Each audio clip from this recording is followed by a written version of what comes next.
Hi again, Doug here from X-Frames FPV, and today I've got a frame review and build up for you. This is where I'm going to talk about a frame that I'm going to be building and then the components that are going that frame.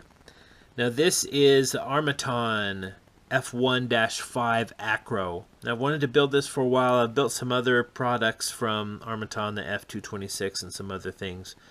And I love their carbon fiber. Super tight weave on their carbon fiber. It's just absolutely gorgeous. Their frame also does come with a lifetime warranty, so that's great. If you do break something, they will replace it for free. But what stopped me from buying this is the price. Now, just the frame is $95. Now, that's not crazy money. It's on the high end. It's up there with the QAVR and different frames out there. But when you have to add this, now this is the Acro FPV POD, or just the FPV POD. This is what houses your camera, your FPV camera. And this is $35. So $95 for the frame, $35 for the pod, you're at $130. And that's just, it's too expensive for this. And so I've not done it up until now because now I got a great deal on it. And so I thought, well, I'm going to build one of these because I've wanted to for a while. And I'm actually going to fly it for a while before I put it on eBay. Now, we've talked in the past about I build 2 series for customers that want custom builds. I have my first series is the Pilot series, and that's built to a price point. And then my second series is the Elite series, and it has the best of the best. And the sky's the limit as far as what could go on that. This is kind of a combination of the two. Like I said, it's going to go up on eBay. Normally, the Elite series would have 30 amp ESCs. This has the 20 amp. But it does have the good red bottom Emax motors.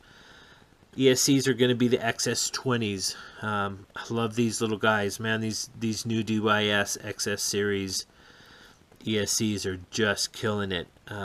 If you were currently running an XM20, which is its predecessor, and if you switch it out to this XS20, you are going to tell a huge difference in the amount of tune that you can do, how much higher you can run your rates, how smooth it is. It's just a great ESC, so I can't say enough good about them. Not super expensive. I think they're right in the $15 a piece range. So for motors on this, I'm going to go with the red bottoms. These are the Emax RS 2205s. These are the 2600 kVs. Beautiful motors, and they're fast and very durable. So that's what we're going to go for motors.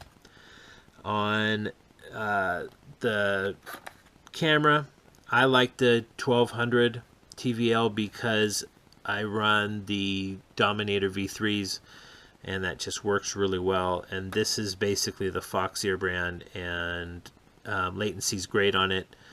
Compatible with a 650 TVL or 600 TVL. So that's going to be running for my camera. Video transmitter is from Surge over at Pyrodrone. This is a 200 milliwatt video transmitter, just really simple. Flight controller, I didn't pull that out, but this is going to be the F303. We talked about this in the previous video. This is a new one from Foxeer, and I tell you, I love the clean build that this allows you to do. And great flight controller. For PDB, we're going to be running the new, let me get it out here, the HUBOSD. Now the HUBOSD is from Maytech, and it has built-in OSD and gives you what you need. It gives you battery voltage, it gives you lowest cell count after you've run, after you've armed and disarmed. And it just has everything you need. 2 places for 5 volts, 2 places for 12 volts, and just a good, simple layout, simple build design. As far as the frame, my biggest gripe, and I'm telling you, it just irks me. Maybe because I'm a builder and I'm constantly doing this, is these builders, these frame companies go to all this trouble to make this gorgeous, I mean, look at this thing. It's got the F1 cut out, and it's a beautiful PDB. And they don't put 5 volts on it. You know, 99% of the builds out there are going to have 5 volt requirements, and most of them are going to need 5 and 12 volts. And this one even has 5 volt listed here, but of course you got to put your Pololu on there.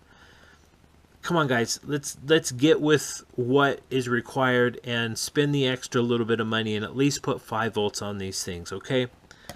So that's my gripe on that. But as far as the frame quality, it's just gorgeous.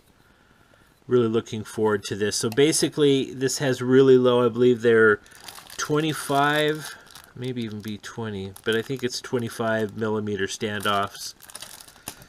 And then, like I said, the pod goes right on top of it.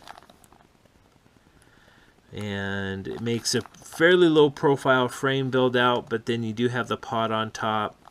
I'm not sure how I'm going to like that, but it was interesting enough to me that I just thought I'd give it a try. So that's what it's going to be, basically. You know, real simple build. I don't like to go crazy usually unless, you know, customer requests that. I want it to be a really clean build.